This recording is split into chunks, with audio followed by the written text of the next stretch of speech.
BCom third year semester 5 जे आहे याच्यातलं पेज नंबर तुमचं 17वरचं पेज नंबर 17 हॉटेल अकाउंटिंगमधला क्वेश्चन नंबर 1 जो आहे सारथी हॉटेलमधला 31/12/2020.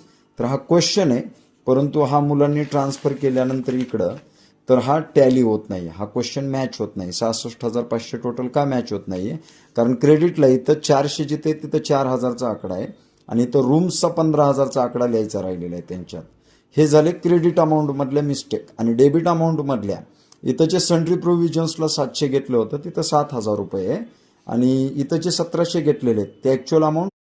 बीकॉम थर्ड इयर सेमिस्टर 5 जे आहे याच्यातलं पेज नंबर तुमचं 17वरचं पेज नंबर 17 हॉटेल अकाउंटिंगमधला क्वेश्चन नंबर 1 जो आहे सारथी हॉटेलमधला 31/12/2020.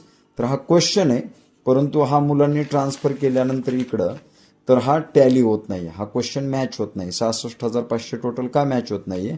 कारण क्रेडिटला इथं 400 जिथे तिथं 4,000चा आकडा आहे आणि इथं रूम्सचा 15,000चा आकडा लिहायचा राहिलेला आहे त्यांच्यात. हे झाले क्रेडिट अमाऊंटमधल्या मिस्टेक. आणि डेबिट अमाऊंटमधल्या इथं जे सन्ड्री प्रोव्हिजन्सला 700 घेतलं होतं तिथं 7,000 रुपये आहे आणि इथं जे 1,700 घेतलेले आहेत ते ॲक्च्युअल अमाऊंट